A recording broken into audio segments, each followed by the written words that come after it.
समझने में आपको ज्यादा आसानी हो जाए, जब मैं समझाऊं तो आपकी थोड़ी सी बेस बनी हो।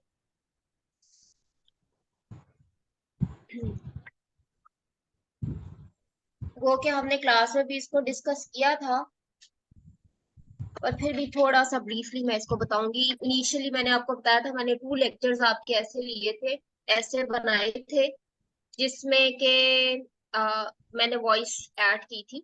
ये वॉइसेस ऐड करी हैं, लेकिन वो इतनी क्लियर नहीं थी, फिर मैंने इसको छोड़ दिया। अदरवाइज मैं ये आपसे शेयर करूंगी, अगर आपको आवाज आए तो बेशक सुन लीजिएगा। उससे बेहतर ये है कि मैं जो आज रिकॉर्डिंग कर रही हूँ इसी को ही आप सुन ले। आज आपका लेक्चर अनोवा के बारे में है। ANOVA stands for analysis of variance. आप 3 ग्रुप्स की मीन को कंपेयर करते हैं ऑन सम डीवी इन नोवा। जैसे कोई एक्सपेरिमेंटल ग्रुप होता है, एक्सपेरिमेंटल डिजाइन होता है जिसमें एक आईवी होता है। जब किसी आईवी के दो या दो से ज्यादा लेवल्स में मीन डिफरेंसेस को चेक करना हो on the basis of their variances, तो आप इनोवा की ऑप्शन पे जाते हैं। अब मैं यहाँ पे बोल रही हूँ दो या दो से ज्यादा, इसका मतलब ये है कि टी टेस्ट भी तो 2 ग्रुप्स में ही डिफरेंस को देख रहा था। तो क्या इनोवा भी 2 ग्रुप्स में डिफरेंसेस को देख सकता है? यस, इनोवा भी 2 ग्रुप्स के डिफरेंसेस को देखता है, मगर आपको बहुत रेयर ये रिपोर्ट होता नजर आएगा इनोवा 2 ग्रुप्स के डिफरेंसेस को कंपेयर करने के लिए। उसकी वजह ये है कि ये एक लेबोरियस, एक ज्यादा मुश्किल तरीका है। टी टेस्ट आसान है, पार्सिमोनियस है, सो इसलिए हम उसको यूज करते हैं। Otherwise T square is always equal to F value. F value, F stands for ANOVA. ANOVA जिस वैल्यू पे, इनोवा कोफिशिएंट जिस वैल्यू पे शो होता है उसको हम एफ कहते हैं। तो जी टी स्क्वेयर जितना होता है वो एफ के बराबर है। फॉर एग्जाम्पल टी स्क्वेयर है 9, तो एफ वैल्यू है 9। तो खाली टी की वैल्यू जो होगी वो 3 होगी, यानी 3 स्क्वेयर करेंगे तो 3 3s are 9 is equal to ANOVA की वैल्यू 9। चलते हैं आगे, इसको फर्दर पढ़ते हैं।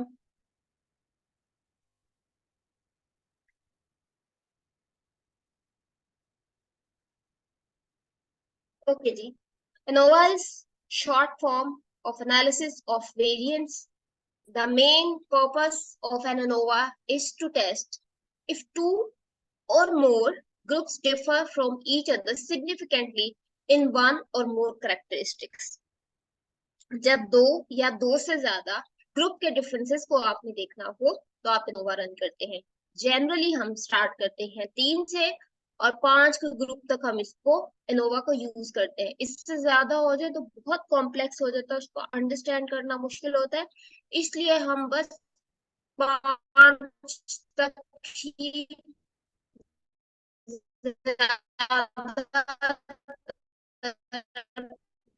प्रैक्टिकली 5 अगर, और हम जो है वो मीन्स के बारे में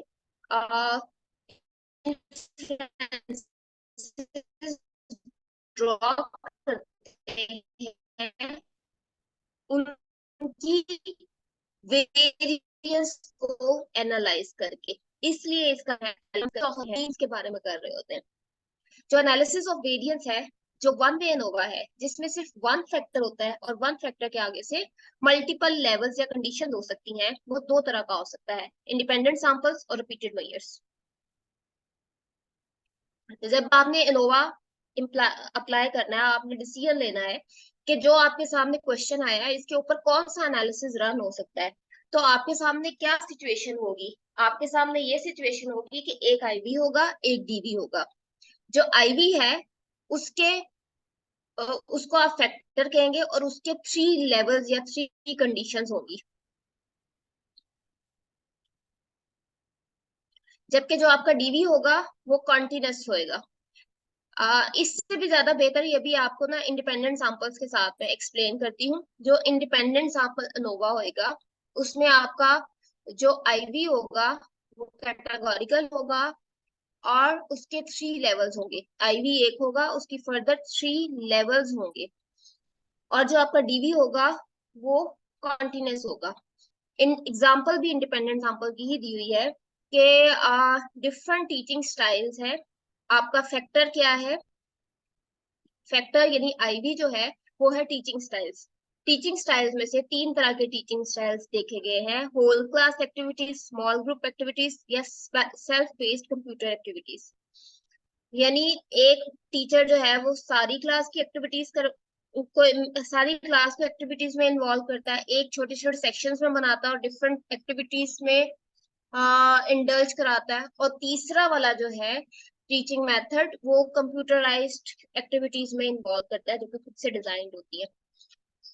ओके जी, ये सारा कुछ करने के बाद इनका टीवी था, मैथ्स का कोई टेस्ट लिया गया और मैथ्स के टेस्ट के ऊपर उनके स्कोर को चेक किया गया। सो आई रिपीट, एक आईवी है टीचिंग मेथडोलॉजी और दूसरा डीवी है कॉन्टिन्यूस वेरिएबल। जो आईवी है वो कैटेगोरिकल है, 3 कैटेगरीज पे बेस कर रहा है।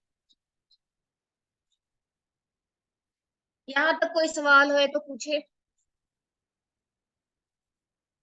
ओके, अब मैं आपको एफ रेशियो समझाने लगी हूँ। अगर तो सबको समझ आ जाए तो well and good, at least 40-50% class को ये समझ आनी चाहिए। जब आप इसको कैलकुलेट करते थे, अगर आपको याद हो एफ को, तो आप S S square square variance कर करके करते थे, विद इन ग्रुप की, बिटवीन ग्रुप की, इस तरह से। तो ये उसको ही अपने जहन में रखिए और उसको जहन में रखते हुए जो मैं अब समझाने लगी उसको समझने की कोशिश कीजिएगा। F F stands for Innova. F ratio यानी इनोवा की जो वैल्यू आती है उसको आप एफ रेशो भी कहते हैं। Analysis of variance is so called because it compares the variance। Variance हमेशा स्प्रेड ऑफ स्कोर होता है, जो आपका स्टैंडर्ड डेविएशन है उसका स्क्वायर कर दे तो वो वेरिएंस होता है। Because it compares the variance between different groups, जो कि आपके आईवी के डिफरेंट कंडीशंस हैं, with the variability with in each of the group. कहते हैं कि आप कंपेयर करते हैं मुख्तलिफ ग्रुप्स के दरमियान। ये बिटवीन और विद इन वाला लफ्ज समझिएगा।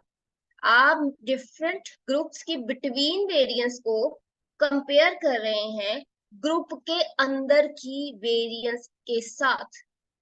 तो अगर किसी की एफ रेशियो ज्यादा आती है तो उसका मतलब है कि जो बिटवीन ग्रुप वेरिएंस है वो ज्यादा है विद इन ग्रुप वेरिएंस से। नेक्स्ट लाइन में लिखा है F ratio is calculated which presents the variance between the groups divided by the variance with in the groups. अब एफ रेशियो जो आपको कैलकुलेट करने का फॉर्मूला होता है वो बिटवीन ग्रुप को आपने विद इन ग्रुप की वेरिएंस से डिवाइड करना होता है। एक बड़ी वैल्यू एफ रेशियो की जब आए तो इसका मतलब होता है कि बिटवीन ग्रुप्स की वेरिएबिलिटी ज्यादा है विद इन ग्रुप की वेरिएबिलिटी से। इसको स्टैंडर्ड एरर भी कहते हैं, या एरर टर्म भी कहते हैं, या स्टैंडर्ड एरर भी कहते हैं, इसको एससी वगैरह आप कहते हैं। चलिए, अगर भी ये समझ आ गई तो वेल एंड गुड, अगर नहीं आई तो ये आपके स्टैट्स का क्वेश्चन है, एसपीएसएस का नहीं है। मैं सिर्फ इसकी बेस समझाने के लिए आपको ये बता रही थी। अगर आप इनोवा करेंगे तो आपका नल हाइपोथेसिस होएगा mean A is equal to mean B is equal to mean C. ये नल हाइपोथेसिस होएगा। और रिसर्च हाइपोथेसिस जो होएगा कि at least one mean is different from others. अब इसमें अगर आप कॉम्बिनेशन देखें तो मीन ए मीन सी से डिफरेंट हो सकती है, मीन ए मीन बी से डिफरेंट हो सकती है, मीन सी मीन बी से डिफरेंट हो सकती है। सो कॉम्बिनेशंस बनते हैं। एज सच कोई सिंगल पेयर तो है नहीं जिसके लिए हम हाइपोथेसिस बना सके, तो हम कहते हैं कि एटलीस्ट किसी एक पेयर में मीन डिफरेंस पाया जाता है। ये जरूरी नहीं है कि मीन ए मीन बी से डिफरेंट हो, मीन बी मीन सी से डिफरेंट हो। किसी एक जगह पे कोई एक मीन दूसरी मीन से बराबर नहीं होती। सो नल हाइपोथेसिस होता है mean A is equal to mean B is equal to mean C, जबकि रिसर्च हाइपोथेसिस होता है कि इनमें से कोई एक मीन जो है वो दूसरी से मुख्तलिफ है। वो कौन सी वाली मीन है खाली एनोवा से पता नहीं चलेगा। जब आप एनोवा एनालिसिस रन करेंगे तो वो आपको जो एफ वैल्यू आएगी, अगर वो सिग्निफिकेंट आ जाती है तो उसका मतलब बिल्कुल ये नहीं है कि मीन ए बी से फर्क है और बी सी से फर्क है। वो बस बताती है कि ये जितने आपके पेयर बनते हैं ए बी का, बी सी का, ए सी का, और इनमें कोई एक जो है वो दूसरे के बराबर नहीं है। तो खाली इनोवा काफी नहीं होता। जब इनोवा एनालिसिस हम रन कर लेते हैं उसके बाद पोस्ट हॉक लगता है। पोस्ट हॉक क्या होता है?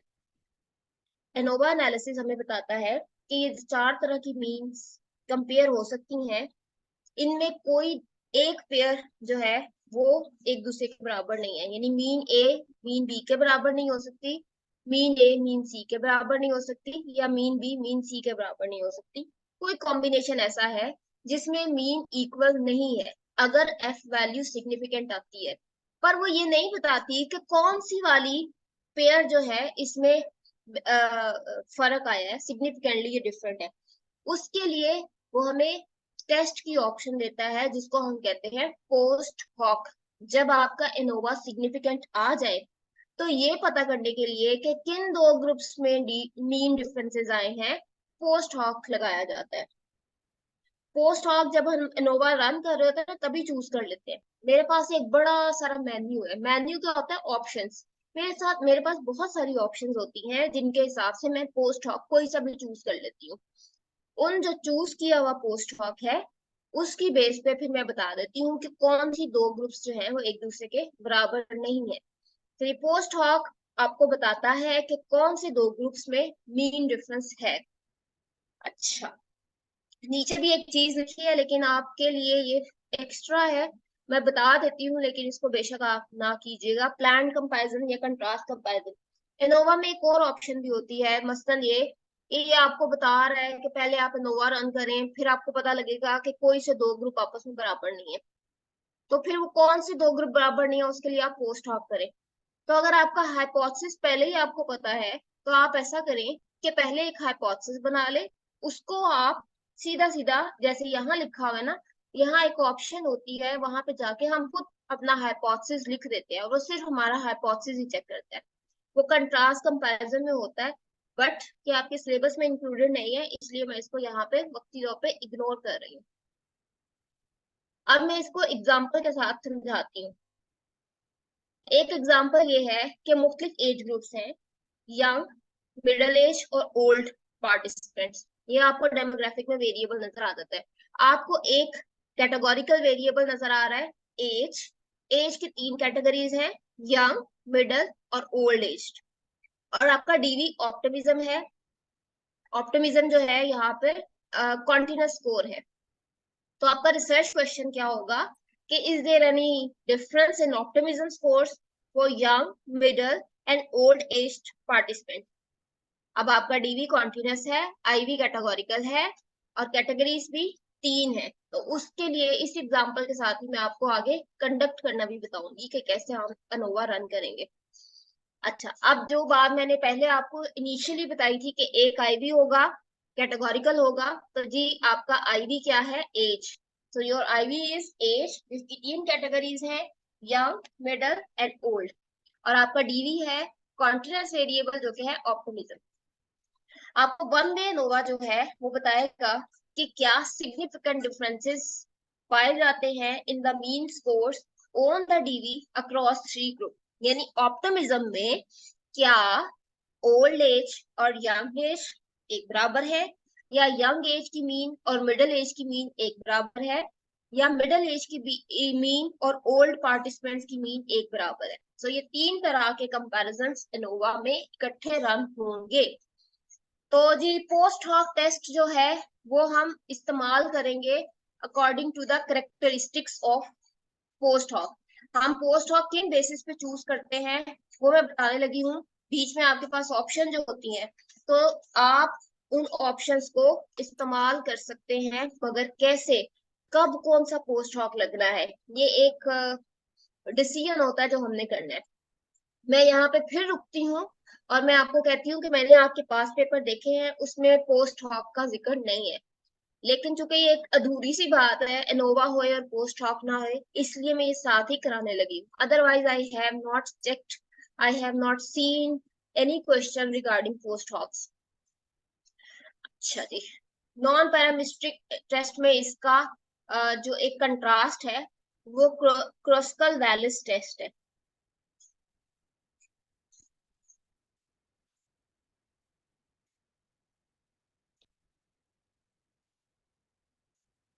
Okay,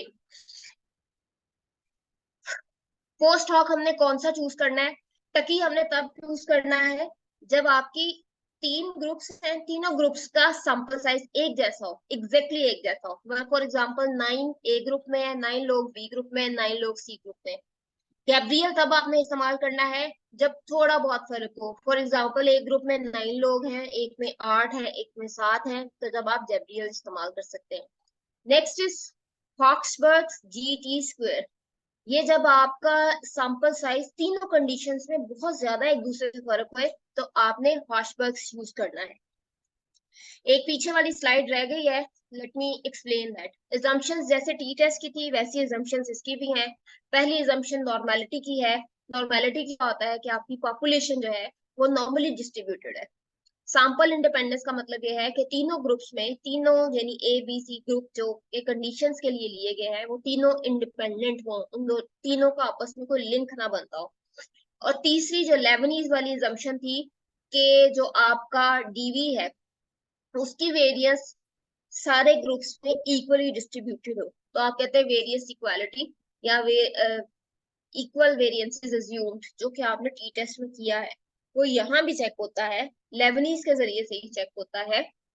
for example T test में तो आपको दो लाइनें मिलती है ना, ऊपर वाली या नीचे वाली। यहाँ भी ऐसा नहीं होगा। अगर तो आपकी लेबनीज वाली जम्पशन फुलफिल होती हो, यानी आपकी एफ वैल्यू लेबनीज वाली 0.05 से ज्यादा हो, तो आपने इनोवा रिपोर्ट करना है। लेकिन अगर वो पी वैल्यू कम हो जाए तो फिर आपने ब्राउन्स और वेल्च टेस्ट, जो कि इसके साथ ही हम कंडक्ट करेंगे, वो आपने रिपोर्ट करने हैं। अभी ये आपको थोड़ा सा मुश्किल लग रहा है, मैं अभी आपके सामने एनालिसिस रन करती हूँ तो आपको क्लियर हो जाएगा। और मैंने फिर आपको बताया कि अगर आप इनोवा रिपोर्ट कर रहे हैं तो आप ये वाली ऑप्शन में से कोई एक लेंगे। अगर आपका सैंपल साइज तीनों ग्रुप्स में एक जितना है, या एक दूसरे से फर्क है थोड़ा बहुत, या एक दूसरे से बहुत ज्यादा फर्क है, तो आपके पास टकी, गैब्रियल और हॉशबर्ग जीटी स्क्वायर की ऑप्शन है। और अगर आपकी लेबनीज की assumption ही फुलफिल नहीं हुई है और आपको वेल्च टेस्ट या ब्राउन फोर्स थ्री में जाना है, तो तब आप पोस्ट हॉक ये लगाएंगे जिसका नाम है गेम्स हॉबल। चलिए जी, एक प्रोसीजर इसका है, मैं इसको रन करके बताती हूँ। आपके सामने ये लिखा हुआ है, लेकिन हम एसपीएसएस की फाइल खोलते हैं और इसको रन करते हैं। एनालाइज तो समझे इसमें कौन कौन से वेरिएबल्स हैं। आईडी जो कि हम लिखते हैं वैसे ही, सेक्स, जेंडर जिसकी दो कैटेगरीज हैं। इस पे टी टेस्ट तो रन हो सकता है, मगर इसके ऊपर नहीं रन हो सकता इनोवा, क्योंकि हमारा इस वक्त मकसद नहीं है। और हमें तीन कैटेगरीज वाला वेरिएबल चाहिए, जो कि हमारा तीसरा वेरिएबल है, जिसमें हमने एज की कैटेगरीज बनाई है। इट्स कैट एज, मतलब एज की कैटेगरीज। और हमने यंग एडल्ट को 1 का लेबल असाइन किया, वैल्यू असाइन की है। मिडिल को 2 की वैल्यू असाइन किया और ओल्ड को हमने 3 की वैल्यू असाइन किया। और एक हमारा डीवी है जो कि ऑप्टिमिज्म है। तो हमें ये दो वेरिएबल चाहिए, ये मेरा आईडी हो गया, ये मेरा डीवी हो गया। एनालाइज में गई, एनालाइज में जाके कंपेयर मीन्स को खोला। कंपेयर मीन्स में आप देखिएगा वन वे नोवा के नाम से आपको नजर आ रहा है एक ऑप्शन मेन्यू में। मैंने इसको क्लिक किया, ये ऑप्टिमिज्म है। ऑप्टिमिज्म को मैंने डीवी के इसमें डाल दिया क्योंकि ये मेरा डीवी है। और ये मेरा कैटेगोरिकल आईवी है जिसको मैंने फैक्टर में डाल दिया, एक फैक्टर जिसकी आगे से 3 कैटेगरीज है। ओके, कंट्रास्ट वाली ऑप्शन मैंने आपको कही कि आपके सिलेबस में शामिल नहीं है, सो इसको मैं क्विट करती हूँ। सबसे पहले ऑप्शन पे जाते हैं, ऑप्शंस में चेक करते हैं कि मैंने इसकी कौन कौन सी ऑप्शन को क्लिक करना है। ऑप्शंस में गई, इसकी जाके डिस्क्रिप्टिव्स ले ली, होमोजेनिटी ऑफ वेरिएंस ले लिया, ब्राउन फोर्स थी और बेल्स टेस्ट अभी ले लिया। अगर जरूरत पड़ेगी तो फिर मैं इसको देख लूंगी। मीन प्लॉट्स भी ले ले अगर आपका दिल चाह रहा है ग्राफ्स वगैरह देखने का, या मीडिएशन भी इससे पता लग जा, मॉडरेशन भी पता लग जाती है, बट वो मैं आपको समझाऊंगी नहीं, आप इसको रहने ही दे। कंटिन्यू करूंगी, प्लॉट्स का मतलब है ग्राफ बन के आएंगे।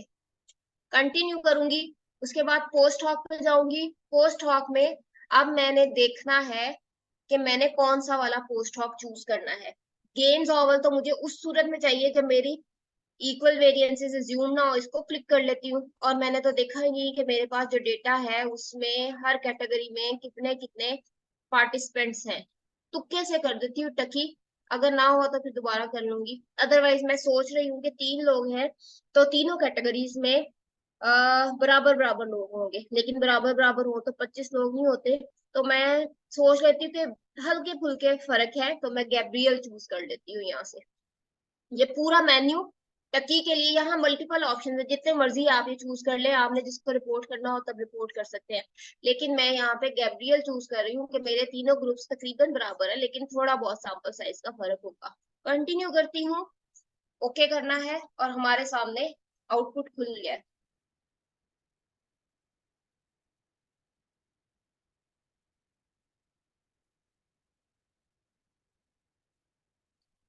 चलिए, डिस्क्रिप्टिव वैसे ही पहले की तरह आएंगे। मीन स्टैंडर्ड डेविएशन में मेरा इंटरेस्ट है, मीन स्टैंडर्ड डेविएशन मुझे पता होनी चाहिए। फिर आ जाए होमोजेनिटी ऑफ वेरिएंसेस पे, तो जी आपकी सिग्निफिकेंस वैल्यू 11 के ऊपर यहाँ पे भी 0.582 आई है। इसका मतलब क्या है कि हम इनोवा ही रिपोर्ट करेंगे, हमें वेल्च टेस्ट और ब्राउन फोर्स्टी की जरूरत नहीं है।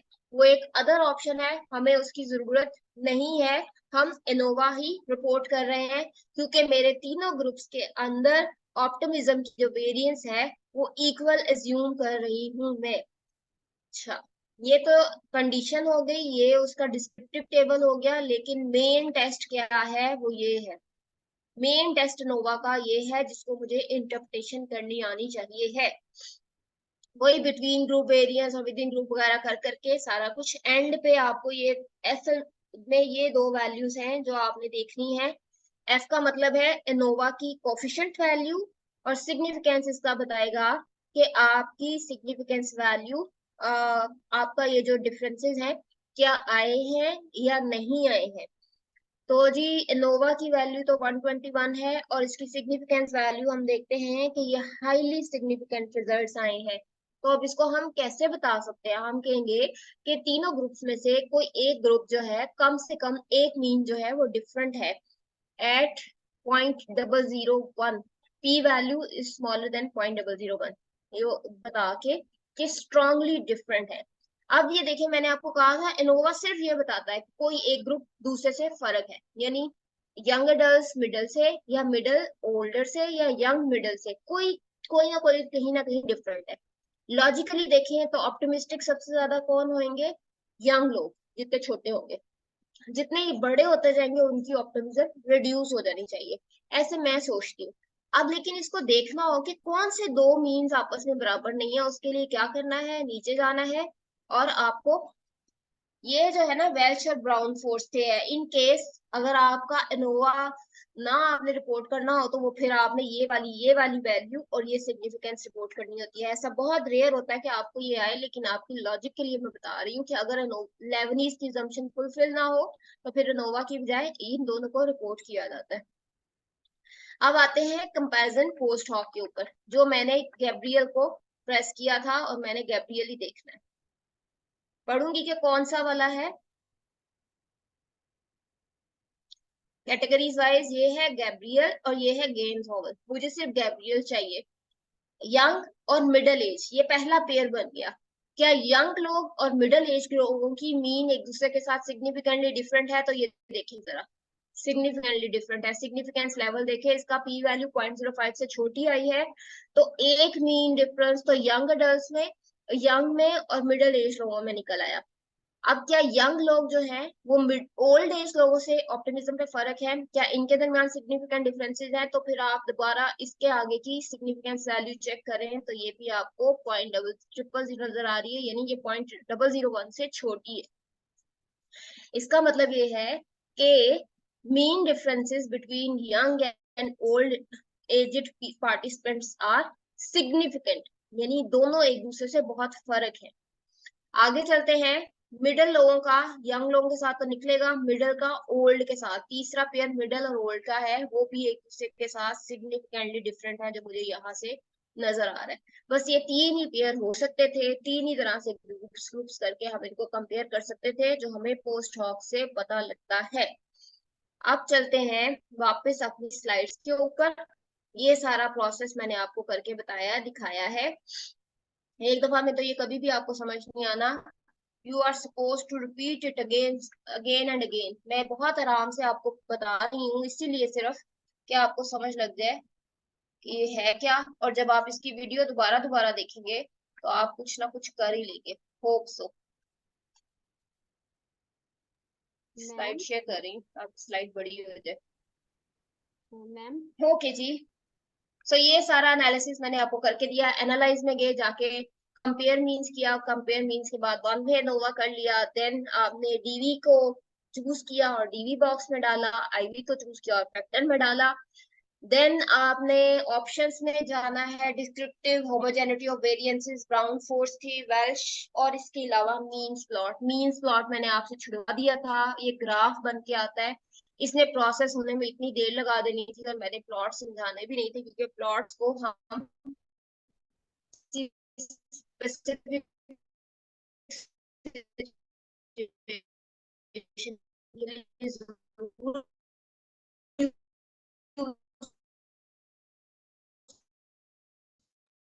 मैम आपकी आवाज बहुत ज्यादा कट हो रही है।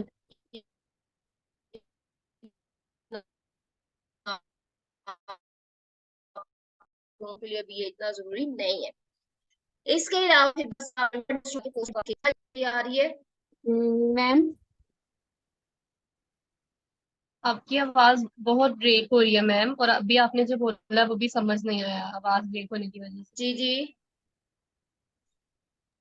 आपकी आवाज बहुत ब्रेक हो रही थी मैम, अच्छा अभी ठीक जो है, एक आपने मिनट। सेंटेंस बोला वो समझ भी नहीं आई। ओके, मैं अपना वाईफाई डिस्कनेक्ट करके डेटा नेट पे कनेक्ट करती हूँ। ठीक है।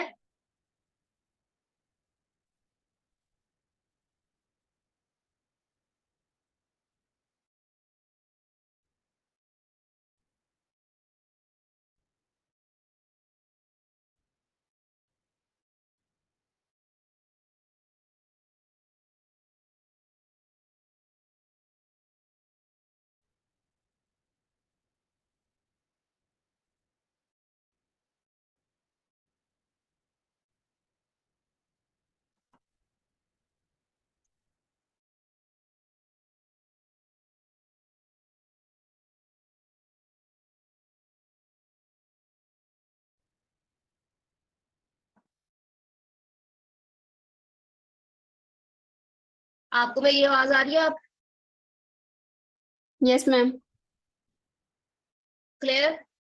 Yes ma'am. ओके। जो प्रोसीजर मैंने सारा रन किया है वो आपने देखा है? Yes ma'am. कहते हैं तो मैं उसको एक दफा रिपीट कर देती हूँ, क्योंकि वो बहुत जरूरी है। मैम प्रोसीजर के टाइम सही थी आवाज, जब आप ये एक्सप्लेन कर रही थी ना, यहाँ मीन प्लॉट के अच्छा। बाद आपकी कट होना शुरू हुई। ओके, यहाँ पे मीन प्लॉट्स के बाद। अच्छा जी, मीन प्लॉट्स आपने नहीं लिए क्योंकि वो ग्राफ्स है, और ग्राफ्स की इतनी ज्यादा सिग्निफिकेंस आपके लिए भी नहीं है। हाँ, मैं उसको इनकोवा लगाऊं तो मीन प्लॉट्स लेके मैं मॉडरेशन देख सकती हूँ, बट मैं फिलहाल उसको इग्नोर कर रही हूँ। और आगे फिर हमने करना है कंटिन्यू, और उसके बाद मैंने पोस्ट हॉक पे जाना है। जो अप्रोप्रिएट पोस्ट हॉक मेरे पास ऑप्शन होगी, उस ऑप्शन को मैंने चूज करना है on the basis of sample size in group 1, group 2 and group 3। और फिर मैंने कंटिन्यू करना है और ओके कर देना है। ये मैंने प्रैक्टिकली करके भी दिखाया है, ऐसे ही किया है। और फिर मेरे सामने आउटपुट आ गई। उस आउटपुट में से मैंने ये इनोवा टेबल बनाना है। ये एपीएस 6 का फॉर्मेट था, और ये वाला जो है ये एपीएस 7 का फॉर्मेट है आज का। अब चूंकि इसको बाय डेफिनेशन देखा जाए, तो मैं ये बात आपको पहले ही बता चुकी हूँ कि जो इनोवा है वो इस सिचुएशन में भी यूज हो सकता है जब आप दो ग्रुप्स को कंपेयर करते हैं। तो यहाँ जो एग्जांपल दी हुई है वो दो ग्रुप्स वाली है। आप ऊपर से प्लीज ये जरूर देखिएगा जो मैंने यहाँ लिखा हुआ है एपीएस 7। अब यहाँ पे आपकी मैयर आ जाएगी। मैयर मतलब आपका ऑप्टिमिज्म जो इस एग्जाम्पल में है। फिर यहाँ पे आएगा यंग एडल्ट, फिर यहाँ पे आएगा मिडिल एजेड लोग, और फिर एक तीसरी कैटेगरी भी बनेगी जो ओल्ड एज वालों की बनेगी। उसके साथ एफ आएगी। एफ आएगी पहले बिटवीन ग्रुप वाली, फिर विद इन ग्रुप वाली, और फिर ये ईटा स्क्वायर है। ईटा स्क्वायर कोहेंस डी की तरह की अफेक्ट साइज की एक वैल्यू है, ये इसका साइन है जिसको कहते हैं पार्शियल ईटा स्क्वायर।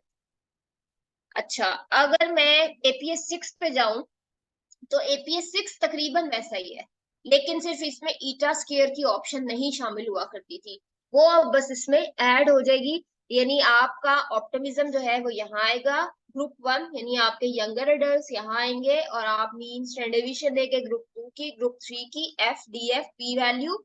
लेकिन यहाँ पे एक एडिशनल कॉलम बन गया है एपीएस 7 में, उसमें हम ईटा स्क्वायर भी रिपोर्ट करते हैं। सी, ये आई थिंक मैं भूल गई इसको क्लिक करना, ऑप्शंस में ये अवेलेबल होता है पार्शियल ईटा की ऑप्शन के साथ, वो भी बहरहाल आपने यहाँ पर रिपोर्ट करना है।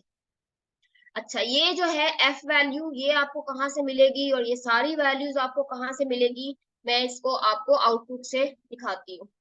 ये आउटपुट खोली हमने, सबसे पहले डिस्क्रिप्टिव में गए, ये देखिए जी आपके 3 ग्रुप्स है, तीनों की जो है मीन और स्टैंडर्ड डेविएशन आपको मिल जाएगी। ये मीन, ये स्टैंडर्ड डेविएशन, यंग लोगों की, मिडिल की और ओल्ड की। तो सबसे पहले टेबल में तो ये तीनों वैल्यूज आनी है, दोनों दोनों दो दो, दो करके ये 3 वैल्यू आ गई। उसके बाद अगली वैल्यू आपको एफ की चाहिए, और एफ के साथ आपको सिग्निफिकेंस वैल्यू का पता होना चाहिए, और उसके साथ डीएफ लिखा हुआ है। DF is 2 and 18। अब मैं फिर से आपको दिखाती हूँ खोल के, एफ आएगा, एफ की स्टेटिस्टिक आएगी, और इसके अंदर यहाँ पर जो एग्जांपल मैंने आपको दी है उसमें 2 आएगा और 18 आएगा। यहाँ पर कहाँ से मिला है मुझे, ये देखें इसमें दी हुई है, कौन सी वाली, पहले बिटवीन ग्रुप की देनी है, फिर विद इन ग्रुप की देनी है। तो ये 2 और 18 डीएफ जो है, 2 के बाद एक कोमा है और फिर 18 है, पहले बिटवीन ग्रुप की डीएफ देनी है, फिर विद इन ग्रुप की डीएफ देनी है। और इसके बाद अब यहाँ पे पी वैल्यू की ऑप्शन नहीं है जो एपीएस 6 में हुआ करती थी। जो पी है उसको कन्वर्ट कर दिया गया है पार्शियल ईटा में, पी की बजाय स्टेरिक, जैसे कोरिलेशन में हम स्टेरिक लगा देते हैं सिग्निफिकेंस वैल्यू देख के, इसके साथ भी स्टेरिक लग गए हैं। यहाँ पर अगर हम अपनी एग्जांपल में देखें तो एफ वैल्यू है 121.39, और इसके ऊपर 3 स्टेरिक इसकी सिग्निफिकेंस को देखते हुए हम लगा देंगे और रिपोर्ट करेंगे 129.39, और वो यहाँ हम लिख देंगे यहाँ पर, और पार्शियल ईटा को हम रिपोर्ट करेंगे। लिखना कैसे है, अब ये तो टेबल था, टेबल के बाद आगे हमने इसको रिपोर्ट भी करना है, हमने इसको लिखना भी है। तो रिपोर्ट कैसे करते हैं, पहले हमने रिपोर्ट करना क्या क्या है, सबसे पहले हमने मीन्स और स्टैंडर्ड डेविएशन की वैल्यू हर ग्रुप की रिपोर्ट करनी है, एफ वैल्यू रिपोर्ट करनी है, डिग्रीज ऑफ फ्रीडम रिपोर्ट करने हैं बिटवीन ग्रुप के और फिर विद इन ग्रुप के, और सिग्निफिकेंस लेवल को स्टैटिक की फॉर्म में शो करना है, और इसके साथ साथ पार्शियल ईटा रिपोर्ट करना है। मैं इसको थोड़ा सा मॉडिफाई कर दूंगी, अगर ना भी कर सकूं तो ये याद रखिएगा, सिग्निफिकेंस लेवल का कॉलम खत्म करके पार्शियल ईटा का कॉलम आ गया। अब इसको लिखते कैसे हैं, अ मेन इफेक्ट ऑफ ईयर। अच्छा, ये वाला जो है ना, ये एग्जांपल जाहिर है वो वाली नहीं है, तो आपने इस एग्जांपल को देखना है कि कितने साल स्कूल में गुजार लिया है, और लाइफ सेटिस्फेक्शन जो है वो इसका डीवी है, आईवी है कि आपने कितने साल स्कूल में गुजारे हुए, फ्रेश है, सीनियर है, क्या है, इसकी बेस पे एक्चुअली ये कंपेयर किया हुआ है। So main effect of year in school was found for life satisfaction with life. F की वैल्यू देनी है, यहाँ पे आपने बताना है कि main effect of age on optimism was found, और फिर आपने आगे वैल्यू दी F की 2, 18, और फिर F की आगे 121.39, P value is smaller than 0.001। ये जो अभी हमारी आउटपुट आई है उसके हिसाब से मैं मॉडिफाई करके यहाँ बता रही हूँ। अच्छा जी, जो यंग अडल्ट हैं उनकी मीन लिखी, उनकी स्टैंडर्ड डेविएशन लिखी, फिर मिडिल एज अडल्ट उनकी मीन और स्टैंडर्ड डेविएशन लिखी, और फिर ओल्डर एज अडल्ट उनकी भी देनी है। ये सिर्फ 2 ग्रुप्स को कंपेयर किया हुआ है, लेकिन आपने तीसरे ग्रुप को भी शामिल करके आपने बताना है कि कौन सा ग्रुप पहले किससे फर्क है। पहले आप बताएंगे one mean is different from the rest, and post hoc analysis of Gabriel indicated that, अब मीन भी दोगे साथ वो भी दोगे, और फिर टी वैल्यू डिफरेंस की भी रिपोर्ट करोगे। यहाँ से थोड़ा सा फर्क होएगा, ये जो लिखा हुआ है ना इससे मेरी मैं जो बोल रही हूँ वो थोड़ा फर्क बोल रही हूँ। मैं कह रही हूँ कि आपने पोस्ट हॉक की बेस पे पेयर पेयर करके बताना है। एक्चुअली जो रिपोर्ट आपके सामने है ये दो ग्रुप्स को कंपेयर किया गया है, लेकिन मैं जो एग्जांपल आपको दे रही हूँ वो थ्री ग्रुप्स की है। तो थ्री ग्रुप्स को कंपेयर बिल्कुल ऐसे करना है, लेकिन पेयर पेयर करके, यानी फ्रेशमैन एंड सीनियर्स जो तीसरी और चौथी लाइन में लिखा है, यहाँ पे आप यंग एडल्ट और मिडिल एज्ड एडल्ट को कंपेयर करेंगे। एक पेयर हो गया। जब एक पेयर रिपोर्ट कर लो, फिर दूसरा पेयर रिपोर्ट करोगे यंग एडल्ट और ओल्ड एडल्ट का, और फिर तीसरा करोगे यंग एडल्ट और मिडिल एज्ड ग्रुप्स का। अभी तक मैंने जितना आपको बताया है उसमें से अगर आपको 50-60% ही समझ आ गया है, तो काफी है। फीडबैक चाहिए, आखिरी 1.5 मिनट है, जरा आपने वो खोले स्पीकर्स, माइक्स, और बस मुझे अपना फीडबैक प्रोवाइड करें।